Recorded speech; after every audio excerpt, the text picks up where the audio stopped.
जरा रुकिए और खुद से एक सवाल पूछिए।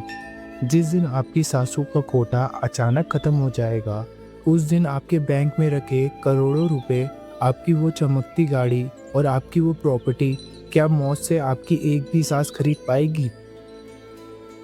हम सब एक ऐसी अंधी दौड़ में भाग रहे हैं जिसका अंत सिर्फ और सिर्फ पछतावा है। जय गुरुदेव। अंतर्दृष्टि के इस विशेष सत्संग में आपका स्वागत है। आज का ये 1 घंटे का सफ़र कोई आम वीडियो नहीं है। ये वो कड़वा सच है जो आपकी ज़िंदगी देखने का नज़रिया हमेशा के लिए बदल देगा। इसलिए दुनिया के शोर को थोड़ी देर के लिए म्यूट कीजिए और कानों में ईयरफोन लगाइए और इस वीडियो को आखिर तक ज़रूर सुनिए। तो आइए अपनी अंतर्दृष्टि खोलते हैं और रूह के इस सफ़र को शुरू करते हैं। पूज्य सद्गुरुदेव आशुतोष महाराज जी के पावन चरणों में कोटि कोटि प्रणाम। जरा अपनी आंखें बंद कीजिए और एक दृश्य की कल्पना कीजिए। एक बेहद आलीशान अस्पताल का कमरा, बाहर महंगी गाड़ियां खड़ी हैं, वीआईपी लोगों की लाइन लगी है। अंदर बिस्तर पर एक इंसान लेटा है। ये कोई आम इंसान नहीं है। इसने अपनी पूरी जिंदगी में वो सब कुछ कमाया है जिसके पीछे आज आप और हम पागलों की तरह भाग रहे हैं। इसके पास करोड़ों का बैंक बैलेंस है, शहर के सबसे पॉश इलाके में कोठियां हैं और वो रुतबा है कि इसके एक इशारे पर सैकड़ों लोग खड़े हो जाएं। लेकिन आज ये सब कुछ उस कमरे के बाहर खड़ा है और वो इंसान उस बिस्तर पर अपनी जिंदगी की आखिरी सांसें गिन रहा है। डॉक्टर जवाब दे चुके हैं, रिश्तेदार बाहर खड़े रो रहे हैं। अब बस कुछ पलों का खेल बाकी है। इस आखिरी पल में जब मौत बिल्कुल सामने खड़ी है तो आपको क्या लगता है उसके दिमाग में क्या चल रहा होगा? क्या वो अपनी बैंक की पासबुक के बारे में सोच रहा है? क्या वो उस करोड़ों की डील के बारे में सोच रहा है जो उसने पिछले हफ्ते फाइनल की थी? क्या उसे इस बात की चिंता है कि उसकी नई चमचमाती कार की ईएमआई कौन भरेगा? नहीं, बिल्कुल नहीं। इस वक्त उसकी आंखों के सामने उसकी पूरी जिंदगी किसी तेज रील की तरह फ्लैश हो रही है। वो देख रहा है कि कैसे बचपन में वो जवानी के लिए भागा, जवानी आई तो पैसे के लिए भागा, जब पैसा आ गया तो रुतबा कमाने के लिए भागा, और जब रुतबा मिल गया तो उस रुतबे को दुनिया की नजरों में बचाने के लिए भागा। वो हमेशा भागता रहा। सिर्फ कल की चिंता में उसने अपना हर आज कुर्बान कर दिया। उसने अपनों को पीछे छोड़ दिया, अपनी सेहत को दांव पर लगा दिया, अपने मन की शांति को बाजार में नीलाम कर दिया, सिर्फ ये सोचकर कि एक दिन सब कुछ सेट हो जाएगा, तब मैं आराम से जीऊंगा। पर सच्चाई ये है मेरे दोस्त कि वो एक दिन कभी नहीं आया। और आज जब इस दुनिया से जाने का वक्त आ गया है तो उसे एक ऐसा खौफनाक सच समझ आ रहा है जो उसकी रूह को कंपा रहा है। उसे समझ आ रहा है कि जिस दुनिया को वो अपनी समझकर गले लगा रहा था वो तो सिर्फ एक सराय थी, एक मुसाफिर खाना था। उसने सराय की दीवारों को सजाने में अपनी पूरी जिंदगी लगा दी और ये भूल ही गया कि उसे यहाँ से जाना भी है। वो इंसान अपनी सारी दौलत के बदले आज सिर्फ एक सांस खरीदना चाहता है। वो मौत से कह रहा है कि मेरी सारी जायदाद ले लो, बस मुझे एक दिन और दे दो। लेकिन मौत दुनिया की इकलौती ऐसी अदालत है जहाँ कोई रिश्वत नहीं चलती।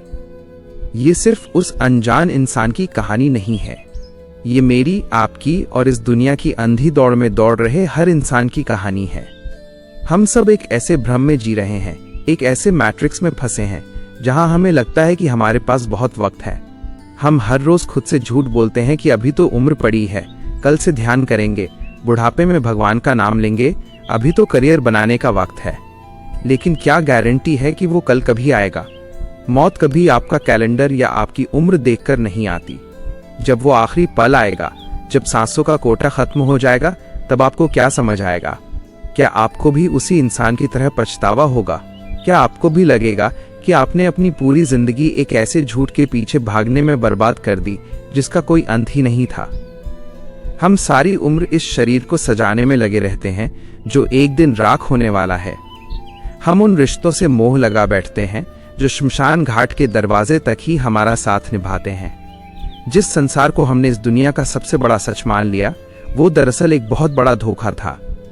इंसान अपने जीवन में इतनी सारी उलझनों को पाल लेता है कि उसे ये सोचने की फुर्सत ही नहीं मिलती कि वो इस धरती पर आया क्यों था, उसका असली मकसद क्या था।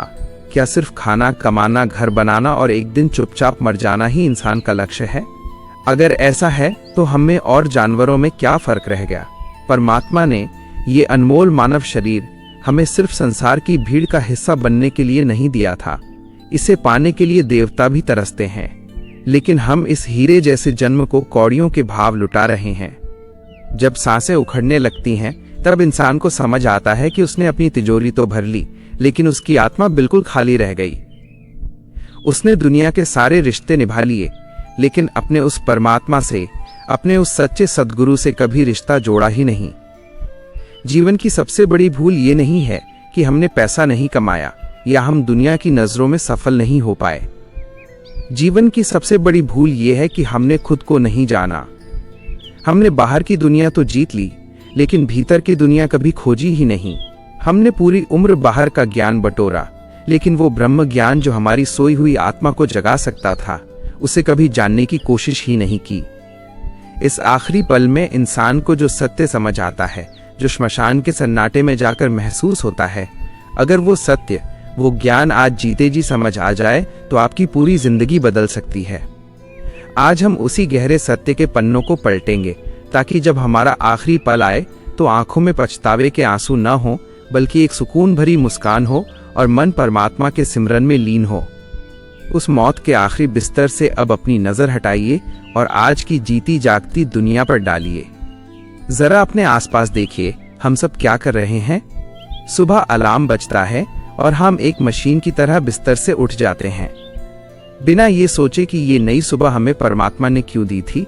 हम बस भागना शुरू कर देते हैं, एक अंधी दौड़ जिसका कोई अंत नहीं है। आप दिल्ली जैसे महानगर की ही बात ले लीजिए। सुबह सुबह सड़कों पर निकलिए या मेट्रो स्टेशन पर खड़े होकर लोगों को देखिए। लाखों लोगों की भीड़ है, लेकिन हर इंसान अंदर से बिल्कुल अकेला है। हर चेहरा तनाव से भरा है, माथे पर चिंता की लकीरें हैं, आंखों में एक अनजाना सा खौफ है और मन में भविष्य को लेकर एक गहरी असुरक्षा। कोई अपनी नौकरी बचाने के लिए भाग रहा है, कोई बॉस को खुश करने के लिए भाग रहा है, कोई अपनी ईएमआई चुकाने के टेंशन में दौड़ रहा है, तो कोई अपने पड़ोसी से बड़ी गाड़ी खरीदने की होड़ में अपनी रातों की नींद हराम कर चुका है। हम सब एक ऐसी रेस में दौड़ रहे हैं जहां जीतने वाले को भी अंत में खाली हाथ ही जाना है। हम ट्रैफिक जाम में घंटों फंसे रहते हैं, गाड़ियों के हॉर्न के शोर में हमारे मन की शांति कहीं दब कर रह गई है। हम बाहर से तो बहुत तरक्की कर चुके हैं, हमारे हाथों में दुनिया के सबसे महंगे स्मार्टफोन हैं, लेकिन हमारे भीतर के नेटवर्क गायब हो चुके हैं। इंसान ने चांद पर घर बनाने की तैयारी कर ली है, लेकिन अपने ही घर में, अपने ही मन के भीतर शांति से 2 पल बैठने का हुनर वो भूल चुका है। हम हर रोज खुद को एक झूठी तसल्ली देते हैं कि बस ये एक प्रोजेक्ट पूरा हो जाए, बस ये बच्चों की पढ़ाई पूरी हो जाए, बस एक अपना मकान बन जाए, फिर मैं सुकून से जीऊंगा। लेकिन वो सुकून वाली सुबह इस बाहर की दुनिया में कभी नहीं आती। एक इच्छा पूरी होती है तो 10 नई इच्छाएं फन फैलाकर सामने खड़ी हो जाती हैं। ये दुनिया एक रेगिस्तान की तरह है और हमारी इच्छाएं उस मृत तृष्णा की तरह हैं, जहां दूर से पानी चमकता हुआ तो दिखता है, लेकिन जब इंसान दौड़कर वहां पहुंचता है तो सिर्फ और सिर्फ रेत हाथ लगती है। इंसान भागते भागते थक जाता है, शरीर बीमारियों का घर बन जाता है और मन अवसाद यानी डिप्रेशन में डूब जाता है। लेकिन इसी दिल्ली शहर की उस भयानक भागदौड़, उस शोर शराबे और उस अंधी दौड़ के बिल्कुल बीचों बीच एक ऐसी जगह भी है जहां पहुंचते ही ये सारा शोर एकदम से थम जाता है। दिल्ली के दिल में बसा पटेल नगर आश्रम। बाहर जहां लोग 1-1 रुपए के लिए लड़ रहे हैं, एक दूसरे को नीचा दिखाने में लगे हैं, गाड़ियों के धुएं और तनाव के बीच हाँफ रहे हैं, वहीं पटेल नगर आश्रम की चौखट के भीतर कदम रखते ही ऐसा लगता है जैसे किसी और ही दुनिया में आ गए हों। एक ऐसी दुनिया जहां हवाओं में भी एक अजीब सा ठहराव है, जहां इंसानों के चेहरों पर वो बनावटी मुस्कान नहीं है, बल्कि एक सच्ची, गहरी और रूहानी चमक है। वहां आप देखेंगे कि कैसे लोग दुनिया की सबसे कीमती चीज, अपना वक्त, बिना किसी स्वार्थ के सेवा में लगा रहे हैं। बाहर जो इंसान शायद एक गिलास पानी भी खुद उठकर न पीता हो, वो वहां गुरु के दरबार में अपने हाथों से संगत के जूते साफ कर रहा है, और उसके चेहरे पर वो खुशी है जो दुनिया के किसी अरबपति के चेहरे पर नहीं मिलेगी। क्यों? ऐसा क्या है पटेल नगर के उस शांत माहौल में? ऐसा क्या है उन सेवादारों और साधकों के चेहरों पर? इसका जवाब है अंतर्दृष्टि। बाहर की दुनिया का इंसान सिर्फ बाहर देख रहा है, वो दूसरों की कमियां देख रहा है, दूसरों की दौलत देख रहा है। लेकिन जो साधक गुरु के चरणों में बैठ गया, उसकी अंतर्दृष्टि खुल गई, उसे वो ब्रह्म ज्ञान मिल गया, जिसकी बात श्री आशुतोष महाराज जी हमेशा करते हैं। बाहर का इंसान अपने शरीर को महंगे कपड़ों से सजाने में लगा है, लेकिन एक साधक अपनी आत्मा को परमात्मा के नाम से सजा रहा है। बाहर का इंसान दुनिया की नजरों में अपना ऑरा बनाने के लिए झूठा दिखावा कर रहा है, लेकिन एक ज्ञानवान साधक के भीतर जब परमात्मा का वो अनंत प्रकाश प्रकट होता है, तो उसका असली ऑरा खुद ब खुद पूरी दुनिया को रोशन करने लगता है। पटेल नगर के उस आश्रम में बैठे इंसान को ये समझ आ चुका है कि बाहर की दौड़ कभी खत्म नहीं होगी। जब तक हम बाहर सुख ढूंढते रहेंगे, हम हमेशा भिखारी ही रहेंगे। असली बादशाही तो भीतर मुड़ने में है। जब एक पूर्ण सद्गुरु हमारी बंद आंखें खोलता है, जब वो हमें हमारे ही भीतर बैठे उस ईश्वर के दर्शन करवाता है, तब सारी शिकायतें मिट जाती हैं। तब इंसान ट्रैफिक जाम में भी फंसा हो तो उसका मन गुरु के सिमरन में मगन रहता है। तब उसे समझ आता है कि परिस्थितियां चाहे कैसी भी हों, अगर मन परमात्मा के चरणों में टिका है तो दुनिया का कोई भी दुख, कोई भी चिंता उसे हिला नहीं सकती।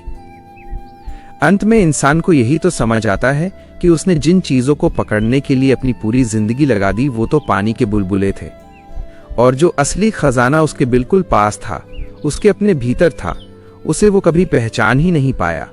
इसलिए मेरे दोस्त, इस बाहर की अंधी दौड़ से थोड़ा रुकिए, एक गहरी सांस लीजिए, खुद से पूछिए कि आप कहाँ जा रहे हैं। क्या आप सच में वहां पहुंचना चाहते हैं जहां ये भीड़ आपको ले जा रही है? दुनिया का शोर आपको बहरा कर दे, उससे पहले अपने भीतर की उस खामोशी को, उस रूहानी आवाज को सुनने की कोशिश कीजिए। पूर्ण गुरु की शरण में जाइए, क्योंकि वही वो इकलौता रास्ता है जो इस भव सागर से, इस माया के जाल से बाहर निकलता है। असली घर वो नहीं है जिसकी EMI आप भर रहे हैं। असली घर वो है जो आपके भीतर है, और उस घर का ताला सिर्फ और सिर्फ पूर्ण गुरु के पास है। पटेल नगर की उस शांति और रूहानी सुकून को महसूस करने के बाद अब जरा पलटकर फिर से इस दुनिया के बाजार की तरफ देखिए। हम सब किस चीज के पीछे भाग रहे हैं? दौलत। हमें लगता है कि अगर हमारे पास बहुत सारा पैसा आ गया, बैंक में करोड़ों का बैलेंस हो गया, तो हमारी सारी समस्याएं खत्म हो जाएंगी, हम खुद को सुरक्षित महसूस करेंगे। लेकिन क्या सच में ऐसा होता है? क्या दौलत इंसान को मौत से या मौत के खौफ से बचा सकती है? इस सवाल का जवाब इतिहास के पन्नों में दर्ज उस आदमी की कहानी में छिपा है जिसने इस पूरी धरती को अपनी मुट्ठी में करने का ख्वाब देखा था। जी हाँ, मैं बात कर रहा हूँ सिकंदर की। वो सिकंदर जिसे दुनिया सिकंदर महान कहती है, जिसने आधी से ज्यादा दुनिया को अपने तलवार के जोर पर जीत लिया था। सिकंदर का सिर्फ एक ही लक्ष्य था, विश्व विजेता बनना। उसके अहंकार की कोई सीमा नहीं थी। उसने अपने इस पागलपन में लाखों लोगों का खून बहाया, अनगिनत बस्तियां उजाड़ दी, सिर्फ इसलिए ताकि इतिहास में उसका नाम सबसे अमीर और सबसे ताकतवर इंसान के रूप में लिखा जाए। उसने बेहिसाब खजाना इकट्ठा किया, सोने चांदी के अंबार लगा दिए। लेकिन जब वो भारत से लौट रहा था तो अचानक एक भयानक बीमारी ने उसे जकड़ लिया। मौत उसके सिरहाने आकर खड़ी हो गई। उस वक्त सिकंदर ने अपने सबसे बड़े और काबिल हकीमों को बुलाया और कहा कि मेरी आधी दौलत ले लो, बस मुझे मेरी माँ से मिलने तक जिंदा रखो। हकीमों ने सिर झुका लिया। तब सिकंदर ने कहा, मेरी पूरी दौलत ले लो, मेरा जीता हुआ पूरा साम्राज्य ले लो, लेकिन मुझे सिर्फ 24 घंटे की मोहलत दे दो। हकीमों ने रोते हुए कहा, महाराज, आपकी इस पूरी दौलत और इस पूरे साम्राज्य की कीमत आपकी एक सांस के बराबर भी नहीं है। हम आपके लिए एक पल भी नहीं खरीद सकते। उस पल, मौत के उस भयानक सन्नाटे में सिकंदर को अपने जीवन की सबसे बड़ी भूल समझ में आई।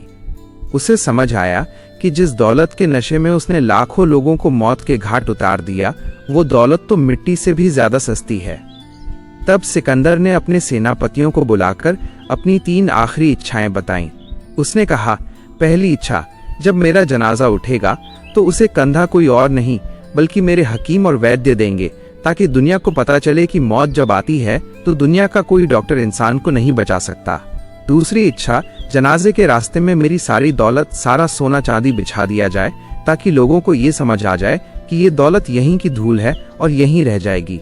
और तीसरी सबसे बड़ी इच्छा, सिकंदर ने कहा कि जब मुझे कफन पहनाया जाए तो मेरे दोनों हाथ कफन के बाहर निकालकर लटका दिए जाएं। सेनापति हैरान रह गए। उन्होंने पूछा, महाराज ऐसा क्यों? तब सिकंदर ने जो जवाब दिया वो आज हम में से हर एक इंसान के मुंह पर एक तमाचा है। सिकंदर ने कहा, मैं चाहता हूं कि दुनिया देखे कि वो सिकंदर जिसने पूरी दुनिया को अपनी मुट्ठी में कर लिया था, आज जब जा रहा है तो उसके दोनों हाथ बिल्कुल खाली हैं। इंसान खाली हाथ आता है और खाली हाथ ही जाता है। अब जरा सिकंदर के उन खाली हाथों से नजर हटाकर अपने खुद के हाथों को देखिए। हम क्या कर रहे हैं? हम सिकंदर तो नहीं हैं। हम शायद कोई देश नहीं जीत रहे, लेकिन हमारी भूख और हमारा लालच सिकंदर से रत्ती भर भी कम नहीं है। हम एक एक इंच जमीन के लिए अपने सगे भाइयों से कोर्ट में केस लड़ रहे हैं। हम चंद पैसों के लिए अपने दोस्तों को, अपने रिश्तेदारों को धोखा दे रहे हैं। हम दिन रात झूठ बोलते हैं, बेईमानी करते हैं और अपने मन की सारी शांति सिर्फ इसलिए दांव पर लगा देते हैं ताकि हमारे बैंक का बैलेंस थोड़ा और बढ़ जाए। हम तिजोरियां तो भर रहे हैं, लेकिन हमारी आत्मा रोज रोज खाली होती जा रही है। हम ये भूल जाते हैं कि जिस दौलत को सीने से लगाकर हम इतरा रहे हैं, मौत के बाद वही दौलत हमारे अपने आपस में बांट लेंगे और हम सिर्फ दीवार पर टंगी एक तस्वीर बनकर रह जाएंगे। ये दौलत एक ऐसा झूठा बोझ है जिसे इंसान अपनी पीठ पर लादकर पूरी जिंदगी एक गधे की तरह ढोता रहता है। हमने लाखों रुपए के आलीशान बेड खरीद लिए हैं, लेकिन हमारे पास नींद नहीं है। हमने डाइनिंग टेबल तो बहुत बड़े बनवा लिए हैं, लेकिन हमारी भूख गायब हो चुकी है। हमने अपने घरों पर डिजिटल ताले लगा दिए हैं, कैमरे लगा दिए हैं, लेकिन हमारा मन अंदर से इतना डरा हुआ है कि हमें एक पल का भी चैन नहीं है। ये है इस झूठी दौलत का बोझ जिसने इंसान को इंसानियत से गिरा दिया है। अंत में इंसान को यही समझ आता है कि उसने वो करेंसी, वो मुद्रा तो बहुत कमा ली जो इस संसार के बाजार में चलती है, लेकिन उसने वो करेंसी कभी कमाई ही नहीं जो आगे परमात्मा की दरगाह में चलती है। श्री आशुतोष महाराज जी हमेशा समझाते हैं कि जब ये सांसों का सिलसिला टूटता है और जब आत्मा इस शरीर को छोड़कर आगे की यात्रा पर निकलती है, तब वहां आपके बैंक का डेबिट कार्ड या क्रेडिट कार्ड काम नहीं आता। वहां सिर्फ और सिर्फ नाम की कमाई काम आती है। वहां देखा जाता है कि आपने अपने भीतर के खजाने को कितना भरा है। आपने पूर्ण सतगुरु से ब्रह्म ज्ञान प्राप्त करके कितना सिमरन किया है। अगर सिकंदर को ये बात जीते जी समझ आ गई होती तो शायद वो विश्व विजेता नहीं बल्कि आत्म विजेता बनता। और आज यही मौका हमारे पास है। हमारे हाथ अभी कफन से बाहर नहीं लटके हैं, हमारी सांसें अभी चल रही हैं। हम अभी भी वक्त रहते इस झूठी दौलत के मोह से जाग सकते हैं। अगर हम आज ही अपने भीतर उस अंतर्दृष्टि को खोल लें, उस दिव्य प्रकाश से जुड़ जाएं, तो हम जान जाएंगे कि असली खजाना बाहर की जमीन जायदाद में नहीं बल्कि हमारे अपने भीतर मौजूद परमात्मा के दर्शन में है।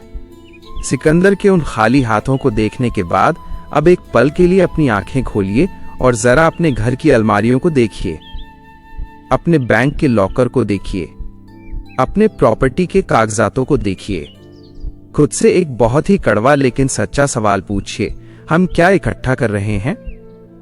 दिन रात कोल्हू के बैल की तरह पिसकर, अपनी रातों की नींद और दिन का चैन गवाकर हम जो ये ईंट पत्थर के मकान खड़े कर रहे हैं, जिसके बाहर बड़े गर्व से हम अपने नाम की नेम प्लेट लगाते हैं, क्या वो मकान सच में हमारा है? जिस दौलत को तिजोरी में बंद करके हम खुद को दुनिया का सबसे चालाक और सुरक्षित इंसान समझ रहे हैं, क्या वो दौलत हमारे साथ उस आखिरी सफर पर जाएगी? सच्चाई तो ये है मेरे दोस्त कि हम उस मुसाफिर की तरह हैं जो किसी दूसरे शहर में चंद दिनों के लिए एक किराए के होटल में रुकने गया था, लेकिन उस होटल के कमरे की दीवारों को सजाने में ही उसने अपनी पूरी जिंदगी की कमाई लुटा दी। उसे याद ही नहीं रहा कि कुछ दिनों बाद उसे वो कमरा खाली करके अपने असली घर वापस जाना है। जरा सोचिए उस दिन के बारे में जिस दिन हमारी और आपकी आंखें हमेशा के लिए बंद हो जाएंगी। पता है उस दिन क्या होगा? सबसे पहले हमारे ही अपने वो रिश्तेदार जिनके लिए हमने पूरी उम्र दूसरों से दुश्मनी मोल ली, वो हमारे ही शरीर को उस घर के आंगन में जमीन पर लिटा देंगे जिसे हमने अपनी खून पसीने की कमाई से बनाया था। जिस बिस्तर पर आप आज मखमली चादर बिछाकर सोते हैं, मौत के महज कुछ घंटों बाद आपको उस बिस्तर से उतार दिया जाएगा, क्योंकि अब आप उनके लिए एक इंसान नहीं, सिर्फ एक बॉडी बन चुके होंगे। आपके वो महंगे कपड़े, वो ब्रांडेड घड़ियां जिन्हें आप किसी को छूने तक नहीं देते थे, वो आपकी अलमारी में यूं ही टंगे रह जाएंगे। आपका वो स्मार्ट मोबाइल फोन जिस पर आपने फिंगरप्रिंट और न जाने कितने पासवर्ड का ताला लगा रखा था, उसे खोलकर सबसे पहले आपके बैंक का बैलेंस और आपकी एफडी ऑफ एफडी चेक की जाएगी। आपकी वो पसंदीदा गाड़ी जिससे आप रोज सुबह खुद अपने हाथों से कपड़े से चमकाते थे, कल उसमें कोई और बैठकर घूमेगा। और सबसे बड़ा कड़वा सच तो ये है कि जिन बच्चों के सुख के लिए आपने सारी उम्र बेईमानी की, टैक्स चुराया, लोगों के हक मारे, झूठ बोला, वही बच्चे आपके जाने के कुछ ही दिनों बाद या शायद शमशान से लौटते ही आपकी छोड़ी हुई उसी प्रॉपर्टी के लिए आपस में लड़ रहे होंगे, कोर्ट कचहरी के चक्कर काट रहे होंगे। तो फिर हमने कमाया क्या? हमने इकट्ठा क्या किया? हमने अपनी पूरी जिंदगी एक ऐसे भ्रम, एक ऐसे इल्यूजन को पालने में लगा दी जिसका कोई वजूद ही नहीं था। हम ताउम्र ये मेरा है, वो मेरा है करते रहे, लेकिन जब सांस का धागा टूटा तो हमें समझ आया कि यहाँ तो हमारा अपना शरीर भी हमारा नहीं था, वो भी इसी धरती की मिट्टी और राख का हिस्सा था जिसे यहीं छोड़कर जाना पड़ा। श्री आशुतोष महाराज जी अपने सत्संगों में कितनी गहरी बात समझाते हैं। वो कहते हैं कि इंसान सारी उम्र बाहर की दुनिया में खजाना ढूंढता रहता है। वो बाहर की मिट्टी को सोना बनाने में लगा है, लेकिन अपने भीतर झांक कर नहीं देखता। जो इंसान ये समझ लेता है कि ये संसार नश्वर है, ये दौलत झूठी है, वो फिर इस माया के जाल में नहीं फंसता। अंत में इंसान को सिर्फ और सिर्फ एक ही बात समझ आती है कि उसने वो चीजें इकट्ठी की जो यहीं छूट जानी थी, और जो चीज साथ जानी थी, और जो चीज साथ जानी थी उसे इकट्ठा करने का उसे कभी वक्त ही नहीं मिला। और साथ क्या जाता है? साथ जाता है आपका किया हुआ सिमरन, साथ जाती है आपकी रूहानी कमाई। जब एक पूर्ण सद्गुरु आपकी अंतर्दृष्टि खोलकर आपको ब्रह्म ज्ञान प्रदान करते हैं, जब वो आपके भीतर उस ईश्वरीय प्रकाश औरा के दर्शन करवाते हैं, तब जाकर आपको समझ आता है कि असली दौलत तो आपके भीतर छिपी थी। गुरु के द्वारा दिए गए नाम का वो सिमरन, वो हर एक सांस जो आपने परमात्मा की याद में बिताई है, बस वही इकलौता बैंक बैलेंस है जो मृत्यु के बाद भी आपके खाते में जमा रहता है। परमात्मा के दरबार में आपके रुपयों पैसों का, आपके रुतबे का कोई मोल नहीं है। वहां सिर्फ ये देखा जाता है कि आपकी आत्मा कितनी शुद्ध है और आपने अपने भीतर के प्रकाश को कितना जगाया है। जब ये बात इंसान को जीवन के बिल्कुल अंत में समझ आती है, तब उसके पास सिवाय रोने और पछतावे के कुछ नहीं बचता। वो सोचता है कि काश मैंने वो वक्त जो पैसे गिनने में बर्बाद किया, वो वक्त किसी पूर्ण गुरु के चरणों में बैठकर उस सत्य को जानने में लगाया होता। काश मैंने बाहर के महलों को सजाने के बजाय अपने भीतर के मंदिर को सजाया होता, लेकिन तब तक बहुत देर हो चुकी होती है। समय रेत की तरह मुट्ठी से फिसल चुका होता है। इसलिए आज अभी इसी वक्त जागने की जरूरत है। जो दौलत आप इकट्ठा कर रहे हैं उसे जरूर कमाइए, जिम्मेदारियां पूरी कीजिए, लेकिन उसमें अंधे मत होइए। उसे अपना भगवान मत बनाइए। अपनी कुछ सांसें, अपना कुछ वक्त उस असली खजाने को इकट्ठा करने में भी लगाइए जो आपकी आत्मा के साथ इस लोक से परलोक तक जाएगा। दौलत और प्रॉपर्टी के कागजातों से अब अपनी नजर हटाइए और जरा अपने घर के आईने के सामने आकर खड़े हो जाइए। उस चेहरे को देखिए, उस शरीर को देखिए जिसे आप रोज निहारते हैं। हम इस शरीर के लिए क्या कुछ नहीं करते? सुबह उठकर जिम भागते हैं, तरह तरह की क्रीम और लोशन लगाते हैं, बालों को सेट करने में घंटों बिता देते हैं, हजारों लाखों रुपए के ब्रांडेड कपड़े सिर्फ इसलिए पहनते हैं ताकि 4 लोग हमें देखकर हमारी तारीफ करें। हमें अपने रूप का, अपने रंग का, अपनी जवानी और अपनी ताकत का कितना भयंकर अहंकार है ना। कोई हमें जरा सा कुछ कह दे तो हमारा ईगो हर्ट हो जाता है। हम अपने इस शरीर को किसी 5 स्टार होटल की तरह सजा कर बैठे हैं। लेकिन क्या आपने कभी सोचा है कि जिस शरीर को आप इतना सजा रहे हैं, जिसके लिए आप दिन रात पाप और पुण्य का फर्क भूल गए हैं, उसका असली भविष्य क्या है? इस सवाल का जवाब किसी किताब में नहीं, बल्कि देवों के देव महादेव के जीवन में छिपा है। जरा भगवान शिव के स्वरूप को अपनी बंद आंखों से देखने की कोशिश कीजिए। वो ब्रह्मांड के स्वामी हैं। वो चाहते तो सोने और हीरों से जड़े महलों में रह सकते थे। कुबेर तो उनके खजांची हैं। वो चाहते तो दुनिया के सबसे सुंदर और रेशमी वस्त्र पहन सकते थे, लेकिन उन्होंने अपना ठिकाना कहाँ चुना? कैलाश के वीरानों में और दुनिया के सबसे खौफनाक माने जाने वाले श्मशान घाट में। उन्होंने सोने चांदी के आभूषण नहीं बल्कि गले में सांपों की माला और मुंडमाल पहनी। आखिर क्यों? महादेव श्मशान में क्यों बैठते हैं? श्मशान कोई डरावनी जगह नहीं है मेरे दोस्त। श्मशान इस पूरी धरती की इकलौती ऐसी जगह है जहां जाकर इंसान का सारा झूठ, सारा फरेब और सारा अहंकार जलकर खाक हो जाता है। श्मशान वो आखिरी अदालत है जहां न कोई अमीर है न कोई गरीब। बाहर दुनिया में आप चाहे कितने भी बड़े वीआईपी हों, लोग आपके लिए रेड कारपेट बिछाते हों, लेकिन जब आप उस श्मशान के दरवाजे पर पहुंचते हैं तो वहां कोई वीआईपी ट्रीटमेंट नहीं मिलता। वहां राजा की चिता भी उसी लकड़ी से जलती है जिससे एक भिखारी की। महादेव श्मशान में इसलिए बैठते हैं क्योंकि वो हमें बताना चाहते हैं कि हे इंसान, तू जिस दुनिया में जी रहा है वो एक धोखा है। तू महलों को अपना सच मान बैठा है, लेकिन तेरा असली और आखिरी मुकाम यही श्मशान है। यहीं आकर तेरी सारी दौड़ खत्म होनी है। जिस दिन इंसान को ये समझ आ जाता है कि उसकी मंजिल श्मशान है, उस दिन उसके भीतर से मैं और मेरा का सारा शोर शांत हो जाता है। उसे समझ आ जाता है कि मैं किस बात का घमंड करूं। क्या मैं अपनी उस आवाज का घमंड करूं जो एक दिन खामोश हो जाएगी? क्या मैं अपने इन हाथों की ताकत का घमंड करूं जो एक दिन राख में बदल जाएंगे? और बात सिर्फ श्मशान की नहीं है। आप भगवान शिव के शरीर को देखिए। उन्होंने अपने पूरे शरीर पर क्या लगाया हुआ है? कोई चंदन या केसर नहीं, बल्कि भस्म, चिता की राख। वो भस्म जिसे देखकर आम इंसान दूर भागता है, उसे महादेव ने अपना सबसे बड़ा श्रृंगार बनाया है। इस भस्म का रहस्य क्या है? ये कोई साधारण राख नहीं है।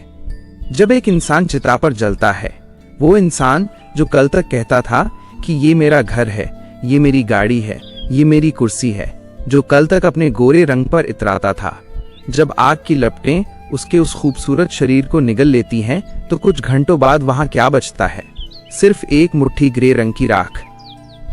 आप उस राख को देखकर ये नहीं बता सकते कि ये राख किसी अरबपति की है या सड़क पर सोने वाले किसी गरीब की।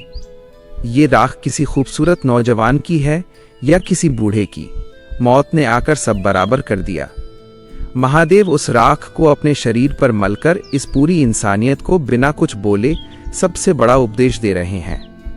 वो कह रहे हैं कि ऐ इंसान, जिस शरीर की खातिर तूने अपने भाइयों को धोखा दिया, जिस शरीर के सुख के लिए तूने रिश्वत खाई, बेईमानी की, दूसरों के हक मारे, उसका अंतिम सत्य सिर्फ एक मुट्ठी राख है। तू एक दिन मुट्ठी भर राख में बदल जाएगा और हवा में उड़ जाएगा। फिर तेरा वो गुरूर, तेरा वो रुतबा कहाँ जाएगा?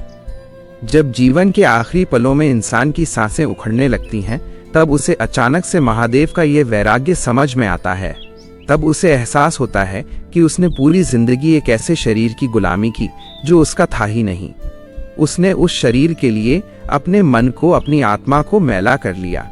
वो बाहर से तो रोज नहा धोकर साफ होता रहा, लेकिन उसने अपने भीतर की गंदगी को कभी साफ ही नहीं किया। यही बात श्री आशुतोष महाराज जी अपने रूहानी सत्संगों में बड़े ही कड़े शब्दों में समझाते हैं। वो कहते हैं कि इंसान बाहर के श्रृंगार में उलझ कर रह गया है, लेकिन असली सुंदरता बाहर के शरीर में नहीं, भीतर की आत्मा में होती है। जब तक इंसान बाहर की आंखों से दुनिया को देखेगा, वो इसी शरीर और रूप रंग के धोखे में फंसा रहेगा। लेकिन जब एक पूर्ण सद्गुरु की कृपा होती है, जब वो ब्रह्म ज्ञान की दीक्षा देकर आपके भीतर की वो तीसरी आंख, वो शिव नेत्र खोल देते हैं, तब असली वैराग्य जन्म लेता है। वैराग्य का मतलब घर बार छोड़कर जंगलों में भाग जाना नहीं है। वैराग्य का असली मतलब है इसी दुनिया में रहते हुए, अपने परिवार के साथ रहते हुए, इस बात का गहरा एहसास होना कि ये सब नश्वर है, ये सब एक दिन राख होना है।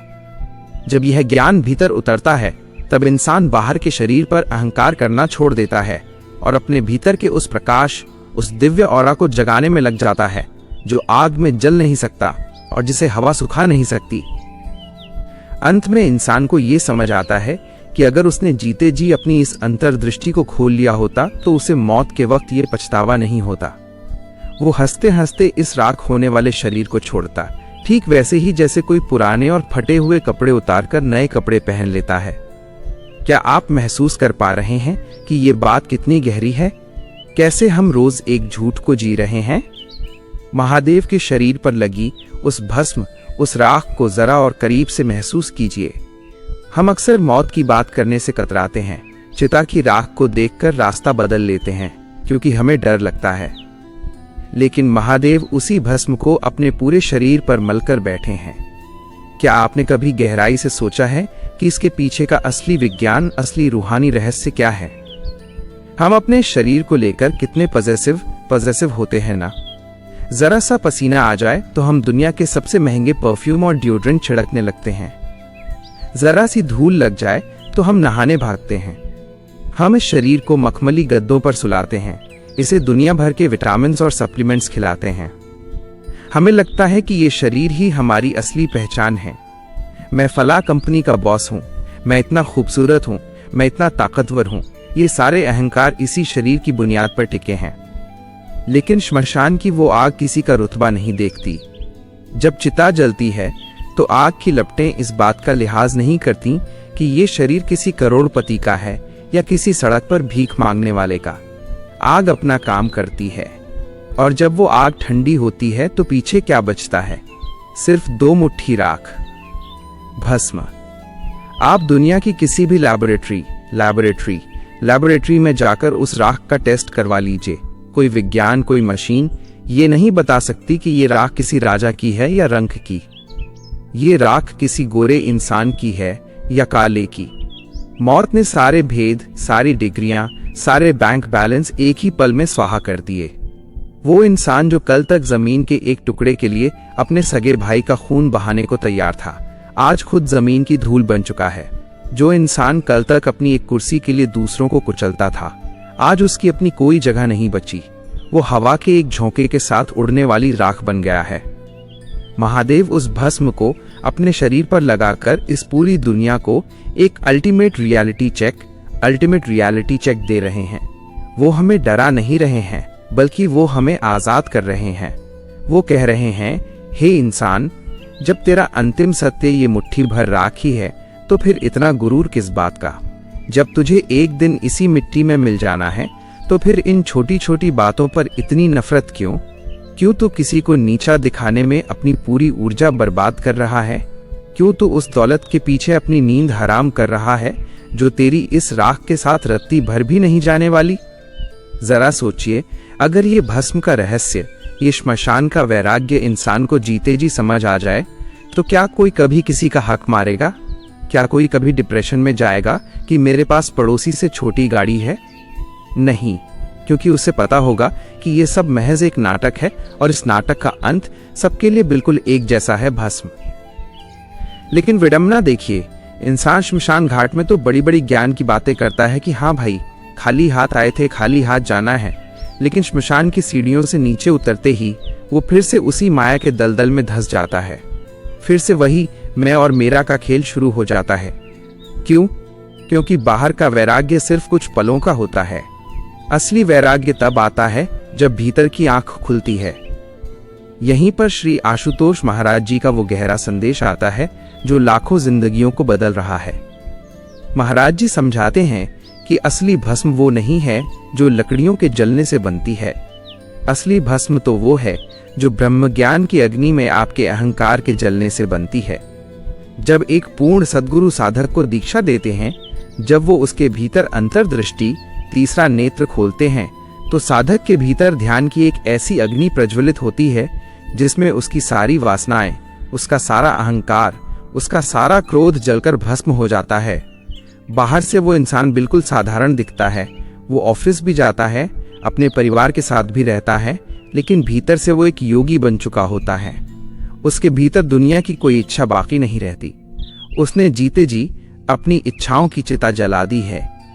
अंत में इंसान को जब मौत के बिस्तर पर यह बात समझ आती है तो बहुत देर हो चुकी होती है। वो कांपते हुए हाथों से उस राख को महसूस करता है जो वो बनने वाला है। उसे समझ आता है कि उसने एक ऐसे शरीर की गुलामी में अपना पूरा जीवन निकाल दिया जो अंततः राख ही होना था, और जो आत्मा अजर अमर थी, जो भीतर का प्रकाश परम सत्य था, उसकी तरफ उसने एक बार भी मुड़कर नहीं देखा। उसने बाहर के शरीर को तो रोज साबुन से चमकाया, लेकिन अपने भीतर के मन को कभी सिमरन से नहीं धोया। ये भस्म हमें पुकार पुकार कर कह रही है कि जाग जाओ। इससे पहले कि ये शरीर राख में बदले, अपने अहंकार को गुरु ज्ञान की अग्नि में राख कर दो। क्योंकि जो जीते जी मरना सीख जाता है, जो अपने अहंकार को भस्म कर देता है, मौत उसका बाल भी बांका नहीं कर सकती। वो इंसान मौत के खौफ से हमेशा के लिए आजाद हो जाता है। क्या इस भस्म के रहस्य ने आपको भीतर तक नहीं झकझोरा? क्या अब भी आप उसी पुरानी अंधी दौड़ में दौड़ना चाहेंगे?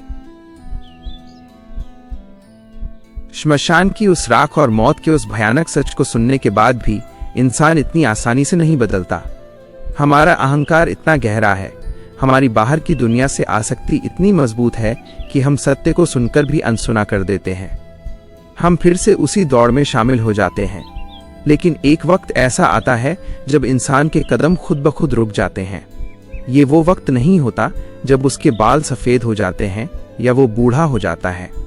ये वो वक्त होता है जब इंसान बाहर की इस झूठी दुनिया से लड़ते लड़ते अपनों की उम्मीदों का बोझ ढोते ढोते अंदर से पूरी तरह टूट जाता है। उसकी आत्मा थक जाती है। जरा खुद से पूछिए, क्या आपने कभी वो थकान महसूस की है? मैं उस थकान की बात नहीं कर रहा जो दिन भर ऑफिस में काम करने से या भारी वजन उठाने से होती है। शरीर की थकान तो रात को एक अच्छी नींद लेने से उतर जाती है। मैं उस थकान की बात कर रहा हूं जो 8 घंटे की गहरी नींद के बाद भी सुबह उठने पर दूर नहीं होती। वो थकान जो आपके मन में, आपकी आत्मा में बस गई है। आप सुबह उठते हैं, आईने के सामने खड़े होते हैं और अपने चेहरे पर एक झूठा मुखौटा लगा लेते हैं, मैं बहुत खुश हूं वाला मुखौटा। आप दुनिया के सामने हंसते हैं, ऑफिस जाते हैं, लोगों से मिलते हैं, सोशल मीडिया पर अपनी मुस्कुराती हुई तस्वीरें डालते हैं जहां सैकड़ों लोग लाइक करते हैं। आपके फोन में हजारों कॉन्टैक्ट सेव हैं, आपका व्हाट्सएप हमेशा मैसेज से भरा रहता है। लेकिन जब रात के 2 बजते हैं, जब दुनिया सो जाती है और आप अपने कमरे में अकेले होते हैं, तब अचानक एक ऐसा घुटन भरा सन्नाटा आपको घेर लेता है जहां आपको महसूस होता है कि इस पूरी दुनिया में आपका अपना कोई नहीं है। अगर इस वक्त आप फूट फूट कर रोना चाहें तो आपके पास एक भी ऐसा इंसान नहीं है जिसे आप बेझिझक फोन कर सकें और जो बिना आपको जज किए आपकी बात सुन सके। हम सब बाहर से कितने भरे पूरे लगते हैं, लेकिन अंदर से कितने खोखले हो चुके हैं।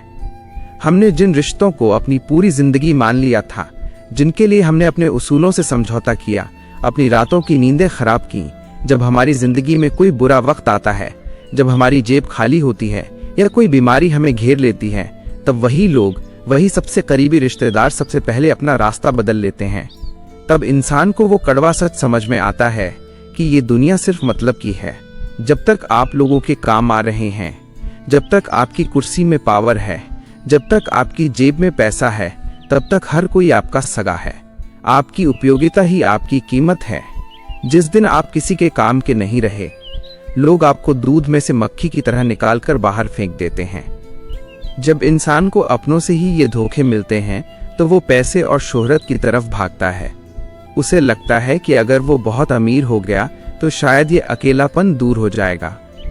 वो दिन रात मेहनत करके एक बड़ा मकान बनाता है, महंगी गाड़ियां खरीदता है, लेकिन एक दिन अपनी उस करोड़ों की गाड़ी में ऐस बड़ी ई चलाकर बैठे हुए या अपने उस आलीशान मकान की बालकनी से शहर की रोशनियों को देखते हुए उसकी आंखों से अचानक आंसू छलक पड़ते हैं। उसे समझ नहीं आता कि वो क्यों रो रहा है। उसके पास तो सब कुछ है, लेकिन सच तो ये है कि उस दौलत ने उसके शरीर को तो आराम दे दिया, लेकिन उसके मन की बेचैनी को 1000 गुना बढ़ा दिया। वो मखमली गद्दों पर करवटें बदलता रहता है, पर उसे नींद नहीं आती। उसे समझ आ जाता है कि उसने बाहर की दुनिया जीतने के चक्कर में अपना ही घर, अपना ही वजूद दांव पर लगा दिया। ये वो पल होता है जब इंसान की आत्मा इस दुनिया के झूठे नाटकों से, इन दोहरे चेहरों वाले लोगों से और अपनी खुद की बनाई हुई इस सोने की पिंजरे जैसी जिंदगी से पूरी तरह ऊब जाती है। वो इस भीड़ भरे शहर में खड़ा होकर आसमान की तरफ देखता है और भीतर ही भीतर चीखता है कि हे ईश्वर, मुझे यहां से निकालो। मुझे ये सब नहीं चाहिए, मुझे बस थोड़ी सी शांति चाहिए। ये हारना बहुत जरूरी है मेरे दोस्त, ये टूटना बहुत जरूरी है, क्योंकि जब तक इंसान बाहर की दुनिया में सफल होता रहता है, जब तक लोग उसके लिए तालियां बजाते रहते हैं, तब तक उसे भगवान की, किसी गुरु की या किसी रूहानियत की कोई जरूरत महसूस नहीं होती। उसका अहंकार उसे लगता है कि वो खुद ही अपना भगवान है। लेकिन जब दुनिया उसे जमीन पर पटकती है, जब उसके सारे भ्रम के महल ताश के पत्तों की तरह ढह जाते हैं, तब पहली बार वो बाहर देखना बंद करता है। जब बाहर के सारे दरवाजे उसके मुंह पर जोर से बंद कर दिए जाते हैं, तब इंसान मजबूर होकर उस इकलौते दरवाजे की तरफ मुड़ता है जो हमेशा से खुला था, उसके अपने भीतर का दरवाजा। जब बाहर की दुनिया धोखा देती है, तब इंसान को समझ आता है कि वो बाहर सिर्फ एक मुसाफिर था जो अनजान लोगों को अपना मान बैठा था। तब उसकी आत्मा एक ऐसे सच्चे साथी, एक ऐसे पूर्ण गुरु की तलाश शुरू करती है जो उससे उसका पैसा, उसकी हैसियत या उसका रुतबा न मांगे, बल्कि जो उसके भीतर के उस खालीपन को अपने दिव्य प्रेम और ब्रह्म ज्ञान से भर दे। क्या आप भी कभी जिंदगी के इस मोड़ पर आकर खड़े हुए हैं जहां आपको लगा हो कि अब बाहर कहीं कोई उम्मीद नहीं बची? जब इंसान इस हद तक टूट जाता है, जब उसे लगता है कि अब इस दुनिया में उसका कोई सहारा नहीं बचा, जब बाहर के सारे दरवाजे एक एक करके उसके मुंह पर बड़ी बेरहमी से बंद हो जाते हैं, तब असल में उसका अंत नहीं, बल्कि उसकी एक नई, एक सच्ची शुरुआत होती है। यही वो चमत्कारी पल है जब बाहर देखने वाली आंखें थक कर बंद हो जाती हैं और भीतर देखने वाली अंतर्दृष्टि के खुलने की तड़प पैदा होती है। हम सब कस्तूरी कुंडल बसे वाले उस हिरण की तरह हैं जो पूरे जंगल में पागलों की तरह उस खुशबू को ढूंढता फिरता है, पत्थरों से टकराता है, कांटों में उलझता है, लहूलुहान हो जाता है, लेकिन उसे वो खुशबू कहीं नहीं मिलती, क्योंकि वो नादान ये नहीं जानता कि जिस खुशबू को वो पूरी दुनिया में तलाश रहा है, वो तो उसकी अपनी ही नाभि में छिपी है। हमारी हालत भी बिल्कुल वैसी ही है। हम शांति को, सुख को, सच्चे प्यार को बाहर ढूंढ रहे हैं। कभी किसी रिश्ते में, कभी किसी नए गैजेट में, कभी किसी हिल स्टेशन की छुट्टियों में। कुछ पल के लिए लगता भी है कि हाँ, खुशी मिल गई, लेकिन अगले ही पल वो खुशी रेत की तरह मुट्ठी से फिसल जाती है और फिर से वही भयानक खालीपन हमें घेर लेता है। लेकिन जब इंसान हार कर अपने घुटनों पर गिरता है, जब उसका वो मैं वाला अहंकार चकनाचूर हो जाता है, तब वो पहली बार आसमान की तरफ देखकर कहता है, हे ईश्वर, मैंने अपनी सारी चालाकियां लगा ली, मैंने अपना सारा पैसा लगा लिया, लेकिन मुझे वो शांति नहीं मिली। अब तू ही बता कि रास्ता कहाँ है। और जब एक भक्त के, एक तड़पती हुई रूह के भीतर से ये सच्ची पुकार निकलती है, तब परमात्मा किसी न किसी रूप में, एक पूर्ण सद्गुरु के रूप में उसका हाथ थामने आ ही जाते हैं। यहीं से जीवन में ब्रह्म ज्ञान का प्रवेश होता है। श्री आशुतोष महाराज जी हमेशा कहते हैं कि भगवान को बाहर ढूंढना बंद करो। वो कोई आसमान में बैठा हुआ शख्स नहीं है जो वहां से तुम्हारी किस्मत लिख रहा है। वो तो तुम्हारे भीतर, तुम्हारी हर एक सांस में, तुम्हारी धड़कन में एक परम प्रकाश के रूप में मौजूद है। लेकिन विडंबना देखिए, जिस घर में खजाना गड़ा है, उस घर के मालिक को ही नहीं पता कि चाबी कहाँ है। वो चाबी सिर्फ और सिर्फ एक पूर्ण सद्गुरु के पास होती है। जब एक इंसान किसी पूर्ण गुरु की शरण में जाता है, तो गुरु उससे ये नहीं पूछता कि तुम्हारी जात क्या है, तुम्हारा बैंक बैलेंस कितना है, या तुमने कितने पाप किए हैं। गुरु तो उस मैली हो चुकी आत्मा को अपने असीम प्रेम से नहलाता है, और फिर दीक्षा के उस पवित्र पल में गुरु साधक के मस्तक पर स्थित उस सोई हुई तीसरी आंख, उस शिव नेत्र को खोल देता है। इसी को अंतर्दृष्टि कहते हैं। यह कोई कल्पना नहीं है, यह कोई कहानी नहीं है जहां आपको आंखें बंद करके सिर्फ सोचना है कि भगवान सामने खड़े हैं। नहीं, ये एक जीवंत, एक प्रैक्टिकल अनुभव है। जब वो अंतर्दृष्टि खुलती है, तो इंसान अपने ही भीतर उस अनंत कोटि ब्रह्मांड के दर्शन करता है। वो उस दिव्य प्रकाश को अपनी इन्हीं बंद आंखों के भीतर देखता है। वो उस अनहद नाद को अपने ही भीतर सुनता है, जिसे सुनने के बाद दुनिया का हर संगीत फीका लगने लगता है। जब वो भीतर का दरवाजा खुलता है ना, तो इंसान की आंखों से आंसू बहने लगते हैं। लेकिन ये आंसू उस दर्द के नहीं होते जो दुनिया ने दिए थे। ये आंसू तो उस आनंद के होते हैं, उस मिलन के होते हैं जिसके लिए आत्मा जन्मों जन्मों से भटक रही थी। तब इंसान को समझ आता है कि उसने बाहर की दुनिया में जो कुछ भी खोया, वो तो दरअसल कुछ था ही नहीं। जो असली खजाना था, वो तो हमेशा से उसके पास था। अंतर्दृष्टि के खुलते ही इंसान की बाहर की दुनिया भी बदल जाती है। वो अब भी उसी ऑफिस में काम करता है, वो अब भी उसी परिवार के साथ रहता है, लेकिन अब उसका नजरिया बदल चुका है। अब वो लोगों की बुराइयों को नहीं देखता, वो हर इंसान के भीतर उसी परमात्मा के दर्शन करता है जो उसके अपने भीतर है। अब उसे मौत से डर नहीं लगता, क्योंकि उसे समझ आ गया है कि जो जन्मता है और जो मरता है वो सिर्फ शरीर है। वो तो एक अजर अमर आत्मा है, वो तो प्रकाश का एक अंश है।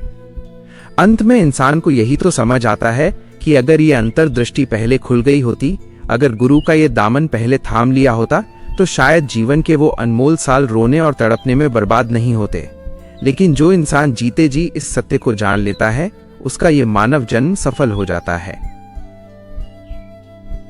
जब इंसान इस दुनिया की भूल भुलैया में पूरी तरह थक जाता है, जब उसे हर रिश्ते में सिर्फ और सिर्फ स्वार्थ नजर आने लगता है, और जब उसकी आत्मा एक ऐसे सुकून के लिए तड़पने लगती है जो दुनिया के किसी बाजार में नहीं बिकता, तब वो भटकी हुई रूह एक सच्चे ठिकाने की तलाश करती है। एक ऐसा ठिकाना जहां उसे कोई जज न करे, जहां कोई उससे उसकी हैसियत न पूछे, जहां कोई उसका बैंक बैलेंस देखकर उसे कुर्सी न दे। और जब ऐसी तड़प दिल से उठती है, तो इंसान के कदम खुद ब खुद उस पावन धरती की ओर मुड़ जाते हैं जिसे दुनिया नूर महल के नाम से जानती है। नूर महल ये सिर्फ ईंट और पत्थरों से बनी कोई इमारत नहीं है, ये कोई आम आश्रम नहीं है। ये तो उन लाखों करोड़ों भटकी हुई, टूटी हुई और दुनिया से हारी हुई रूहों का इकलौता मायका है, जहां पहुंचकर रूह की सारी थकान एक पल में छूमंतर हो जाती है। जरा कल्पना कीजिए उस दृश्य की। आप दुनिया के उस भयानक शोर से, उस तनाव भरी जिंदगी से निकलकर पंजाब के नूर महल स्थित उस विशाल और भव्य आश्रम के मुख्य द्वार पर खड़े हैं। आपके दिमाग में अभी भी वो दुनियावी उलझनें चल रही हैं। EMI कैसे भरूंगा, कल ऑफिस में बॉस को क्या जवाब दूंगा, रिश्तेदारों की तानेबाजी का क्या होगा।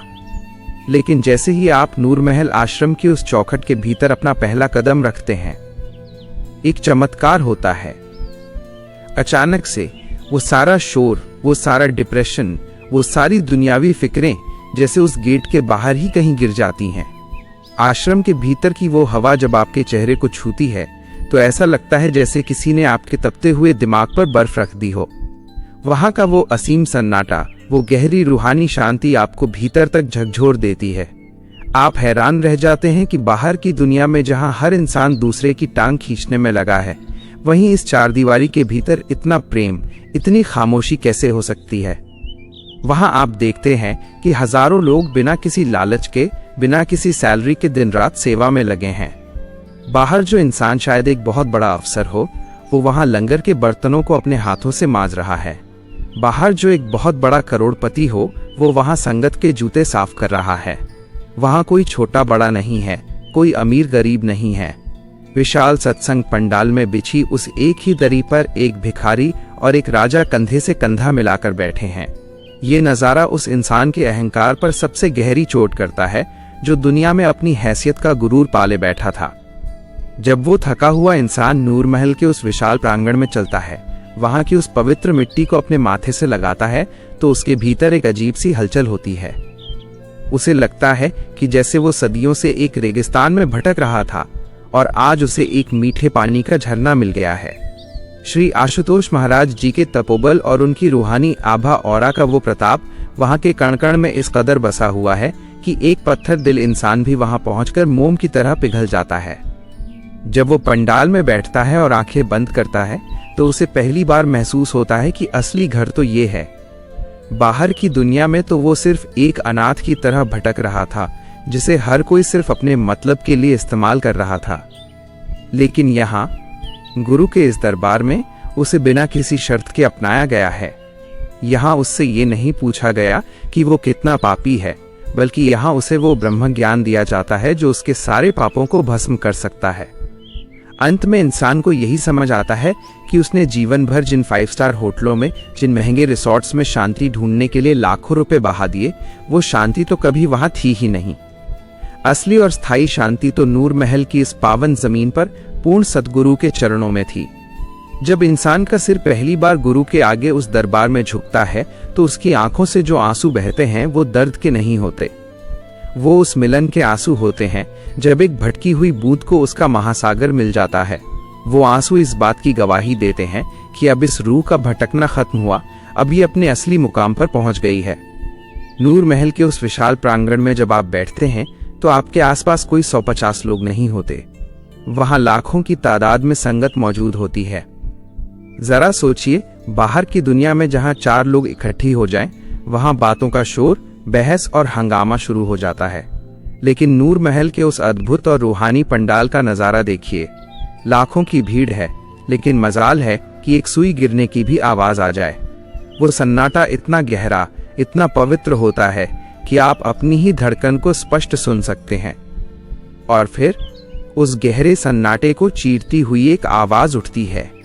यह कोई साधारण आवाज नहीं है, ये लाखों रूहों की एक साथ उठने वाली पुकार है। जब वो लाखों लोग एक ही स्वर में, एक ही लय में आंखें बंद करके अपने गुरुदेव का ध्यान धरते हुए उच्चारण करते हैं, ओम श्री आशुतोषाय नमः, तो वो सिर्फ एक मंत्र का जाप नहीं रह जाता।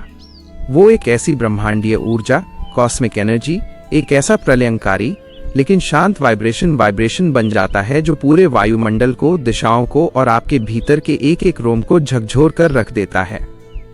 आप हैरान रह जाते हैं, आपके शरीर के रोंगटे खड़े हो जाते हैं।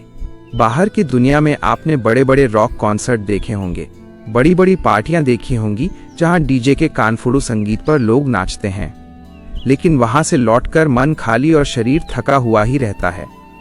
लेकिन यहाँ नूर महल की इस पावन जमीन पर जब लाखों लोग एक साथ सिमरन करते हैं, तो वो वाइब्रेशन आपके कानों से नहीं, सीधे आपकी आत्मा से टकराती है। आपके भीतर जो जन्मों जन्मों की मैल जमी थी, जो अहंकार की मोटी दीवारें खड़ी थीं, वो इस एक आवाज, इस एक रूहानी धक्के से ताश के पत्तों की तरह ढहने लगती हैं। उस पल आप चाहकर भी अपने आंसुओं को रोक नहीं पाते। और यकीन मानिए, ये आंसू दुख या डिप्रेशन के नहीं होते। ये वो आंसू हैं जो एक भटकी हुई बूंद के समंदर से मिलने पर निकलते हैं। आप रोते हैं क्योंकि जिंदगी में पहली बार आपको महसूस होता है कि आप अकेले नहीं हैं। ये लाखों लोग जो आपके आसपास बैठे हैं, ये अजनबी होकर भी आपके अपने हैं। क्यों? क्योंकि इन सब के भीतर वही एक ज्योति जल रही है जो आपके भीतर है। श्री आशुतोष महाराज जी ने अपने उस ब्रह्म ज्ञान की दीक्षा से इन लाखों अलग अलग शरीरों को एक ही धागे में, एक ही आत्मा में पिरो दिया है। जब सब एक ही नाम में गोते लगाते हैं तो मैं खत्म हो जाता है और सिर्फ तू ही तू रह जाता है। और ठीक उसी पल सिमरन की उस अगाध गहराई में जब बाहर का सारा शोर मिट जाता है और भीतर का वो अनहद नाद गूंजने लगता है, तब इंसान के भीतर एक ऐसा सत्य प्रकट होता है जो आम इंसान को मौत के बिस्तर पर समझ आता है। लेकिन गुरु की अपार कृपा से एक साधक को वो सत्य आज जीते जी समझ आ गया। उसे समझ आता है कि जीवन का असली बैंक बैलेंस आखिर है क्या। बाहर की दुनिया में हम रोज अपने बैंक का बैलेंस चेक करते हैं कि कितने पैसे आए, कितने खर्च हुए, कितनी एफडी ऑफ एफडी बनी। हम इसी हिसाब किताब में अपनी पूरी उम्र निकाल देते हैं। लेकिन परमात्मा के बैंक में, धर्मराज के खाते में आपके इन कागज के रुपयों और सिक्कों की कोई कीमत नहीं है। वहां जो इकलौती करेंसी चलती है वो है आपकी सांसें। हर एक सांस जो हम लेते हैं वो एक अनमोल हीरा है। बाहर की दुनिया में हम अपनी इन हीरों जैसी सांसों को किन चीजों पर लुटा रहे हैं? नफरत पर, क्रोध पर, दूसरों से जलने पर, ईर्ष्या पर और मिट्टी, दौलत बटोरने पर। ये एक ऐसा इन्वेस्टमेंट है जिसका रिटर्न मौत के बाद सिर्फ और सिर्फ शून्य, जीरो है, राख है। लेकिन जब नूर महल के उस प्रांगण में बैठकर एक साधक अपनी सांसों को पूर्ण सद्गुरु के दिए हुए ब्रह्म ज्ञान के साथ जोड़ता है, जब वो हर आती और जाती सांस के साथ भीतर ही भीतर सिमरन करता है, तो क्या होता है? उसकी वो सांसें व्यर्थ नहीं जाती। उसकी वो सांसें सीधे परमात्मा के खजाने में, उस परम बैंक में जमा हो जाती हैं जिसे दुनिया की कोई मंदी, कोई बीमारी या कोई मौत भी नहीं लूट सकती। लाखों लोगों की उस सामूहिक ऊर्जा में बैठकर किया गया एक पल का सिमरन इंसान के जन्मों जन्मों के पापों को भस्म कर देता है। लाखों रूहों की उस पुकार के बीच साधक की अंतर्दृष्टि अपने चरम पर होती है। वो बाहर की बंद आंखों के भीतर उस अनंत प्रकाश को, उस ईश्वरीय ऑरा को साक्षात प्रकट होते हुए देखता है। तब उसका रोम रोम पुकार उठता है कि बाहर की सारी दुनिया झूठी है, बाहर का सारा शोर एक धोखा है। रिश्ते, नाते, पद, पैसा, ये सब एक दिन उसी श्मशान की राख में मिल जाने हैं। असली सत्य तो ये भीतर का प्रकाश है। असली सत्य तो गुरु का दिया हुआ ये नाम है। अंत में इंसान को यही तो समझ आता है कि अगर उसने इस सिमरन की कमाई को नहीं किया तो उसका ये मानव जन्म बिल्कुल व्यर्थ चला गया। वो खाली हाथ आया था और खाली हाथ ही लौट जाएगा। लेकिन जो साधक नूर महल के उस प्रांगण में बैठकर या दुनिया के किसी भी कोने में बैठकर अपने गुरु के ध्यान में लीन है, वो मौत के खौफ से बहुत ऊपर उठ चुका है। अगर मौत आज रात भी आ जाए तो उस इंसान को कोई पछतावा नहीं होगा, क्योंकि उसने मृत्यु से पहले ही उस अमृत को चख लिया है।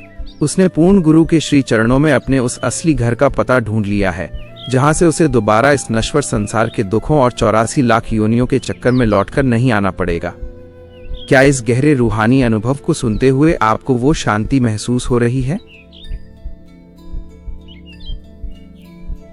हम सबकी जिंदगी का सबसे बड़ा सपना क्या होता है?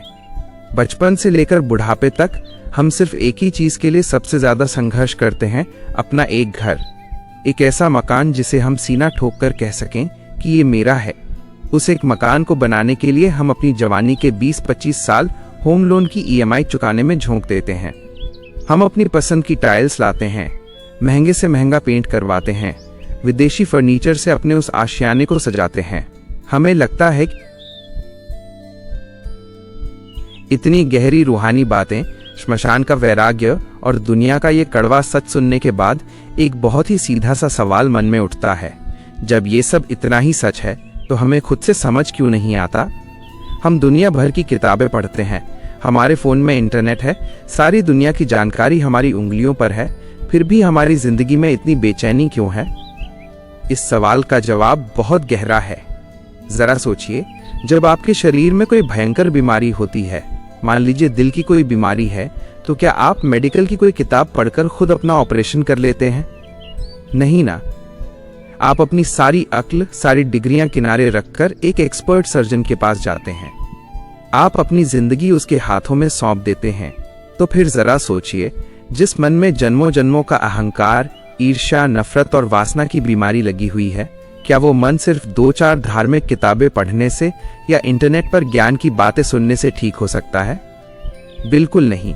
इस रूहानी बीमारी का इलाज करने के लिए, इस सोई हुई आत्मा को जगाने के लिए एक रूहानी सर्जन की जरूरत होती है, और उसी रूहानी सर्जन को इस दुनिया में पूर्ण सतगुरु कहा जाता है।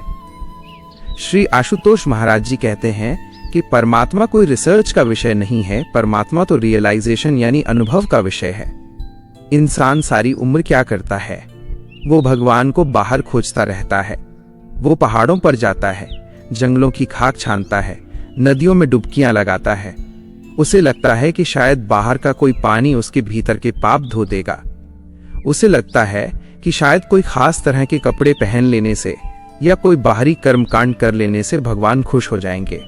लेकिन महाराज जी स्पष्ट समझाते हैं कि मेनू कार्ड पढ़ने से कभी किसी का पेट नहीं भरता। अगर आपको भूख लगी है तो आपको खाना ही पड़ेगा। वेद, शास्त्र और ग्रंथ उस मेनू कार्ड की तरह हैं जो बताते हैं कि भगवान क्या है, लेकिन उस भगवान का स्वाद कैसे चखना है, उस भगवान से सीधा संपर्क कैसे करना है, यह विधि सिर्फ और सिर्फ एक पूर्ण गुरु ही देता है। अब सबसे बड़ा सवाल यह है कि इस भेड़चाल वाली दुनिया में असली गुरु की पहचान क्या है? आज तो गली गली में गुरु बैठे हैं। कोई आपको कोई खास कपड़ा पहनने को कहता है, कोई आपको कोई खास रंग का धागा बांधने को कहता है, तो कोई आपके कान में कोई मंत्र फूंक देता है और कहता है कि बस इसे जपते रहो, तुम्हारा कल्याण हो जाएगा। लेकिन श्री आशुतोष महाराज जी बहुत ही वैज्ञानिक और सटीक बात कहते हैं। वो कहते हैं कि असली गुरु वो नहीं है जो आपको बाहरी उलझनों में फंसा दे। असली गुरु तो वो है जो दीक्षा के समय उसी पल आपकी बंद आंखों के भीतर आपको उस परम प्रकाश का दर्शन करवा दे। पूर्ण गुरु वो है जो आपके भीतर सोई हुई उस अंतर्दृष्टि को, उस तीसरे नेत्र को तुरंत खोल दे और आपको आपके ही भीतर उस ईश्वर से मिला दे। गुरु कोई शरीर नहीं है, गुरु तो एक तत्व है, एक ऐसी ऊर्जा है जो साधक के भीतर के अंधेरे को एक ही पल में चीर कर रख देती है। हम सोचते हैं कि हम अपनी बुद्धि से भगवान को पालेंगे, लेकिन हमारी बुद्धि की एक सीमा है। हमारी बुद्धि तो दुनिया के छलावे में ही उलझी रहती है। भगवान तक पहुंचने का रास्ता बुद्धि से नहीं, कृपा से होकर गुजरता है।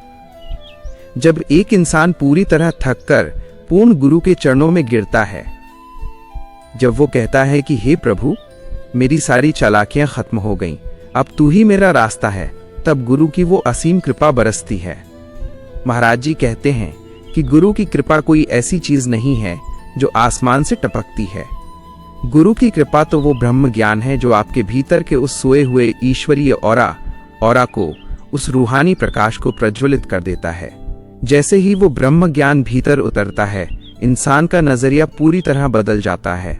उसे समझ आ जाता है कि जिसे वो आसमानों में ढूंढ रहा था, वो तो उसकी हर एक सांस में, उसकी धड़कन में बैठा है। बिना पूर्ण गुरु के इंसान एक ऐसे स्मार्टफोन की तरह है जिसमें सारे फीचर्स तो हैं, लेकिन उसमें नेटवर्क ही नहीं है। पूर्ण गुरु वो नेटवर्क है जो इस नश्वर शरीर को उस अनंत ब्रह्मांडीय ऊर्जा से सीधा जोड़ देता है। जब ये ज्ञान मिलता है, जब ये रूहानी कनेक्शन जुड़ता है, तब इंसान को समझ आता है कि बाहर की सारी दुनिया कितनी भी खूबसूरत क्यों न लगे, वो एक मृग तृष्णा है। असली मिठास तो गुरु के उस नाम में है, उस सिमरन में है जो अंतर्दृष्टि खुलने के बाद 24 घंटे भीतर गूंजता रहता है।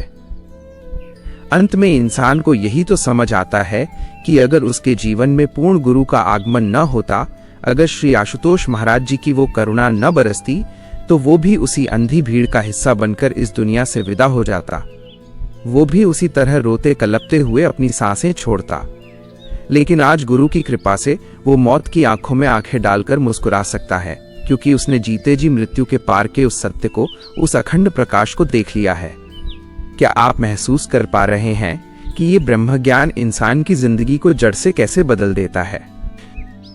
अब जरा उस पल की गहराई में उतरिए जब एक पूर्ण सद्गुरु आपकी जिंदगी की कमान अपने हाथों में ले लेते हैं। हम सबने ब्रह्म ज्ञान शब्द बहुत बार सुना है। आम इंसान सोचता है कि गुरु कान में कोई गुप्त मंत्र फूंक देंगे या कोई खास माला जपने को दे देंगे और बस वही ब्रह्म ज्ञान है। लेकिन नहीं, श्री आशुतोष महाराज जी बिल्कुल स्पष्ट कहते हैं कि ब्रह्म ज्ञान कोई शब्दों का खेल नहीं है, ये कोई किताबी थ्योरी नहीं है जिसे रट लिया जाए। ब्रह्म ज्ञान तो एक साक्षात और जीवंत अनुभव है। ये वो महाविज्ञान है जो आपके इस नश्वर शरीर के भीतर पूरे ब्रह्मांड को खोल कर रख देता है। जरा सोचिए, जब आप अपनी आंखें बंद करते हैं तो आपको क्या दिखता है? सिर्फ और सिर्फ घुप अंधेरा, है ना? और इसी अंधेरे के कारण इंसान को मौत से भी डर लगता है, क्योंकि हमें लगता है कि मरने के बाद भी ऐसा ही भयानक खामोश अंधेरा होगा जहां हमारा कोई अपना नहीं होगा। लेकिन जब एक पूर्ण सद्गुरु साधक को दीक्षा देते हैं तो वो कोई बाहर का चमत्कार नहीं करते, वो महज उस सोई हुई अंतर्दृष्टि, उस शिव नेत्र का ताला खोल देते हैं। और जैसे ही वो तीसरा नेत्र खुलता है, वो बाहर की बंद आंखों का अंधेरा एक ही झटके में छट जाता है। उस पल जो नजारा भीतर दिखता है, उसे दुनिया की कोई भी भाषा बयान नहीं कर सकती। जहां कल तक सिर्फ अंधेरा था, जहां कल तक बेचैनी और डिप्रेशन था, वहां अचानक करोड़ों सूर्यों के बराबर एक परम प्रकाश, एक दिव्य ऑरा प्रकट हो जाता है। ये प्रकाश आंखों को चुभता नहीं है, ये जलाता नहीं है, ये तो आत्मा को एक ऐसी असीम ठंडक, एक ऐसा परम आनंद देता है जिसकी तलाश में इंसान जन्मों जन्मों से दर दर भटक रहा था। वो इंसान जो कल तक दुनिया के बाजारों में, महंगे होटलों में और झूठे रिश्तों में सुख ढूंढ रहा था, वो अपनी ही बंद आंखों के भीतर उस ईश्वर के साक्षात दर्शन करता है। उसे बाहर के किसी मंदिर या मस्जिद में जाकर भगवान को पुकारने की जरूरत नहीं पड़ती, क्योंकि उसका अपना ही शरीर एक चलता फिरता मंदिर बन जाता है जहां साक्षात परमात्मा विराजमान है। महाराज जी कहते हैं कि जब ये दिव्य प्रकाश भीतर प्रकट होता है तो इंसान के अंदर बजने वाला वो ब्रह्मांडीय संगीत, वो अनहद नाद उसे स्पष्ट सुनाई देने लगता है। वो एक ऐसा रूहानी संगीत है जिसे सुनने के बाद दुनिया का हर शोर, हर धुन बेजान लगने लगती है। यह कोई कल्पना या कहानी नहीं है मेरे दोस्त, ये वो परम सत्य है जिसे आज लाखों लोग हर रोज अपने सिमरन और ध्यान में अनुभव कर रहे हैं। अब जरा रुककर सोचिए, जिस इंसान ने जीते जी अपनी बंद आंखों के भीतर उस परमात्मा को देख लिया हो, उस अखंड प्रकाश से खुद को जोड़ लिया हो, क्या उससे दुनिया की कोई छोटी मोटी परेशानी डरा सकती है? क्या उसे इस बात से कोई फर्क पड़ेगा कि पड़ोसी ने नई गाड़ी ले ली है या किसी रिश्तेदार ने उसे नीचा दिखाने की कोशिश की है? बिल्कुल नहीं, क्योंकि उसे समझ आ जाता है कि ये बाहर की दुनिया तो महज एक खेल है, एक सराय है। असली दौलत तो वो है जो उसके भीतर चमक रही है। उसका सारा अहंकार, उसका क्रोध, उसकी दुनियावी लालसाएं सब कुछ उस ब्रह्म ज्ञान की प्रज्वलित अग्नि में जलकर भस्म हो जाती हैं। वो इंसान बाहर से तो उसी दुनिया में रहता है, अपने परिवार की जिम्मेदारियां निभाता है, नौकरी करता है, लेकिन भीतर से वो एक कमल के फूल की तरह हो जाता है, जो कीचड़ संसार में रहकर भी उससे बिल्कुल अछूता और पवित्र रहता है। और सबसे बड़ी बात, इस ब्रह्म ज्ञान के मिलते ही इंसान के अंदर से वो सबसे बड़ा खौफ यानी मौत का खौफ हमेशा के लिए खत्म हो जाता है। क्यों? क्योंकि मौत तो सिर्फ शरीर की होती है। जब पूर्ण गुरु अंतर्दृष्टि खोलते हैं तो इंसान को ये साक्षात अनुभव हो जाता है कि मैं ये हड्डियां और मांस का पुतला नहीं हूं जो एक दिन श्मशान की राख बन जाएगा। मैं तो वो अजर अमर प्रकाश हूं जिसे न आग जला सकती है, न पानी भिगो सकता है।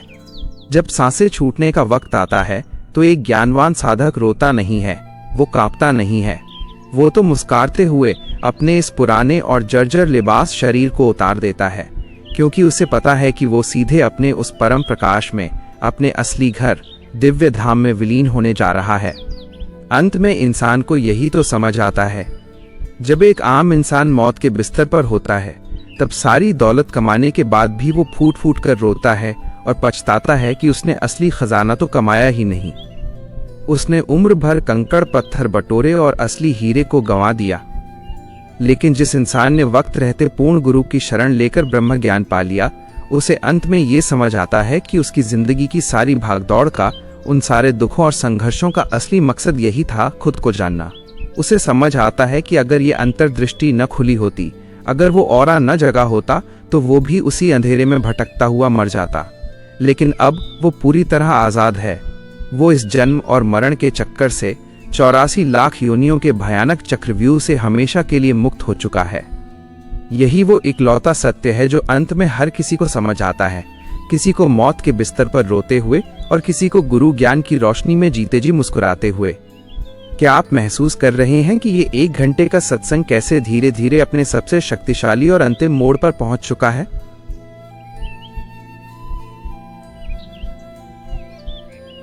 इस पूरे सफर में हमने मौत के खौफ से लेकर शमशान की राख तक और दुनिया के धोखे से लेकर पूर्ण सद्गुरु के दिव्य धाम तक का एक बहुत गहरा रास्ता तय किया है। अब वक्त आ गया है उस अंतिम और सबसे बड़े सच का सामना करने का, उस कंक्लूजन का जो हर इंसान को इस जिंदगी के नाटक के खत्म होने पर, पर्दे के गिरने पर समझ आता ही है।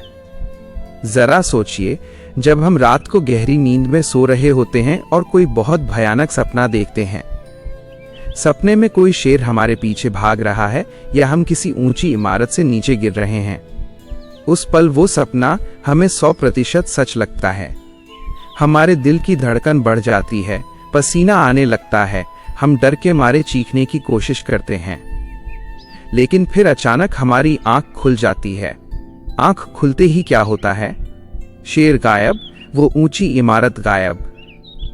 हमें समझ आ जाता है कि अरे, ये तो सिर्फ एक सपना था, मैं तो अपने सुरक्षित कमरे में अपने बिस्तर पर लेटा हूं। मेरे दोस्त, ये जो 60-70 साल की हमारी जिंदगी है ना, ये भी बिल्कुल उस सपने की तरह ही है। हम इस माया के, इस संसार के सपने में इतनी गहरी नींद में सोए हुए हैं कि हमें ये झूठी दुनिया, ये झूठे रिश्ते, ये गाड़ियां, ये बैंक बैलेंस और ये रुतबा बिल्कुल सच लगने लगा है। हम इस सपने में कभी रो रहे हैं, कभी हंस रहे हैं, कभी पैसे के पीछे भाग रहे हैं, तो कभी अपनों से लड़ रहे हैं।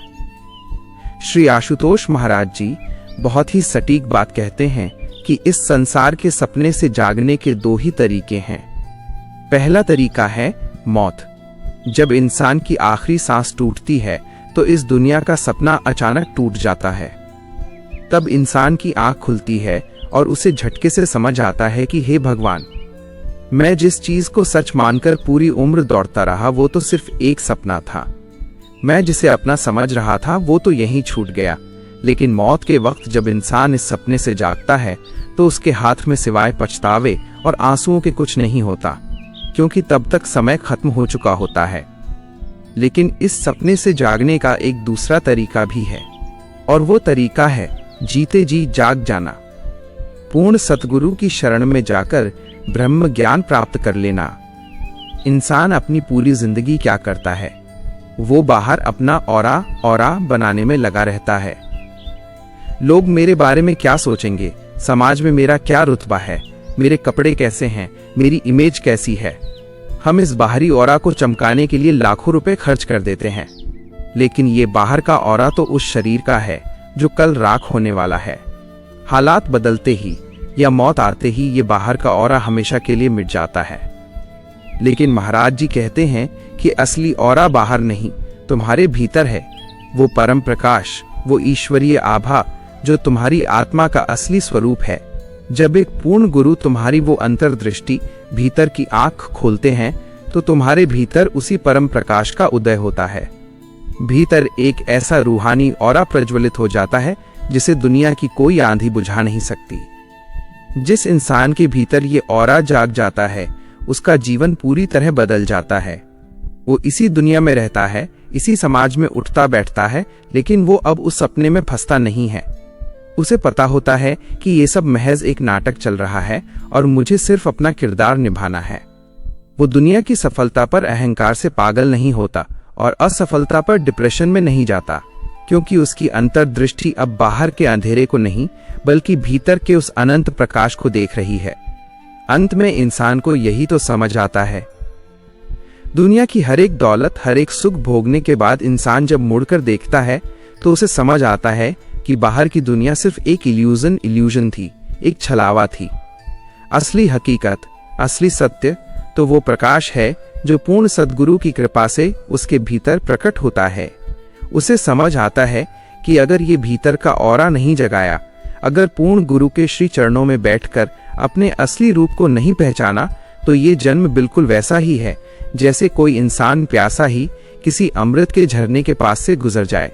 जो इस जन्म में सांसें रहते हुए इस प्रकाश को जान गया, उसका जीवन सफल है, वो हमेशा के लिए आजाद है। क्या आप महसूस कर रहे हैं कि ये बात कितनी गहराई से सीधे हमारी आत्मा पर चोट कर रही है? तो दोस्तों, इस पूरे सफर के बाद अब सवाल ये नहीं है कि अंत में इंसान को क्या समझ आता है। सवाल ये है कि क्या आप उस अंत का इंतजार करेंगे? क्या आप सच में मौत के उस भयानक बिस्तर पर लेटकर मशीनों की बीप बीप के बीच रोते और पछताते हुए इस सत्य को समझना चाहते हैं, या फिर आज अभी इसी वक्त इस गहरी नींद से जागना चाहते हैं? हम इंसान भी कितने अजीब हैं ना। हमारे पास फालतू की रील्स स्क्रॉल करने के लिए घंटों का वक्त है। उन लोगों को खुश करने के लिए हमारी पूरी जिंदगी हाजिर है जो हमारे मरने के 2 दिन बाद हमें भूल जाएंगे। कोई कॉमेडी वीडियो हो, कोई विवाद हो तो हम उसे पूरा देखते हैं, लेकिन जब बात हमारी अपनी आत्मा की आती है, जब बात उस सत्य की आती है जो मृत्यु के बाद भी हमारा साथ निभाएगा, तो हम कहते हैं अभी टाइम नहीं है, बुढ़ापे में देखेंगे। मेरे दोस्त, बुढ़ापा किसने देखा है? आज के इस दौर में जहां कल का भरोसा नहीं है, वहां आप बुढ़ापे का इंतजार कर रहे हैं। मौत कभी आपका आधार कार्ड या आपकी उम्र देखकर नहीं आती। वो कभी आपसे पूछकर नहीं आएगी कि आपकी ईएमआई पूरी हुई या नहीं, बच्चों की शादी हुई या नहीं। जब सांसों का कोटा खत्म तो खेल खत्म। इसलिए उस आखिरी पछतावे से खुद को बचाइए। बाहर की दुनिया में भागिए, खूब पैसा कमाइए, अपने परिवार को दुनिया की हर खुशी दीजिए, इसमें कोई बुराई नहीं है। लेकिन उस दौड़ में खुद को मत खोइए, अपनी आत्मा को मत मारिए। 24 घंटों में से कम कुछ पल निकालकर अपने उस असली घर की ओर मुड़िए। पूर्ण सतगुरु श्री आशुतोष महाराज जी की शरण में जाकर उस ब्रह्म ज्ञान की दात मांगिए जो आपके भीतर के उस सोए हुए प्रकाश को जगा सके, क्योंकि जब वो अंतर्दृष्टि खुलेगी तभी आपको समझ आएगा कि असली जीवन क्या है। अगर आज के इस सत्संग ने आपके दिल के किसी कोने को छुआ है, अगर आज आपको एक पल के लिए भी ये महसूस हुआ है कि दुनिया की भागदौड़ व्यर्थ है और असली शांति सिर्फ परमात्मा के सिमरन में है, तो इस वीडियो को यहीं मत छोड़िएगा। इस अंधी दौड़ में आपके कई अपने, आपके दोस्त, आपके परिवार वाले भी डिप्रेशन और तनाव में जी रहे हैं। उन तक इस सत्य को पहुंचाने का माध्यम बनिए।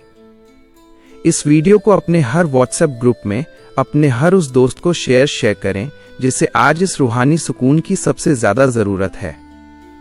क्या पता आपका एक शेयर किसी भटकी हुई आत्मा को सही रास्ता दिखा दे और उसका जीवन बदल जाए। अगर इस वीडियो ने आपके भीतर के सोए हुए इंसान को झकझोरा है तो इस वीडियो को लाइक जरूर करें और अपने इस चैनल आशुतोष औरा को आज ही सब्सक्राइब कर लें, क्योंकि इस चैनल पर हम सिर्फ बाहरी दुनिया की बातें नहीं करते बल्कि उस रूहानी दुनिया के राज खोलते हैं जो आपके भीतर छिपी है। बेल आइकन को जरूर दबाएं ताकि अगली बार जब हम ऐसा गहरा सत्य लेकर आएं तो वो सबसे पहले आप तक पहुंचे। और हाँ, जाने से पहले अपनी हाजिरी गुरु के दरबार में जरूर लगाते जाइएगा। अगर आपको लगता है कि असली खजाना बाहर नहीं भीतर है तो कमेंट्स में पूरे भाव से ओम श्री आशुतोषाय नमः या जय श्री राम जरूर लिखें। आपका एक कमेंट इस वीडियो को YouTube पर उन लाखों भटकी हुई रूहों तक पहुंचाने में मदद करेगा जो आज शांति की तलाश में हैं।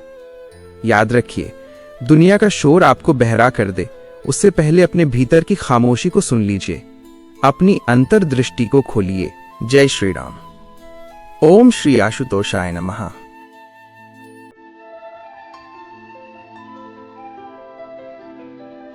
दोस्तों, इंसान सारी उम्र सराय को सजाने में लगा रहता है जिसे एक दिन छोड़कर जाना है। जब सांसों का धागा टूटता है तो इंसान के दोनों हाथ सिकंदर की तरह बिल्कुल खाली रह जाते हैं। अगर अंत में कुछ काम आता है तो वो है पूर्ण सद्गुरु की दी हुई नाम की कमाई।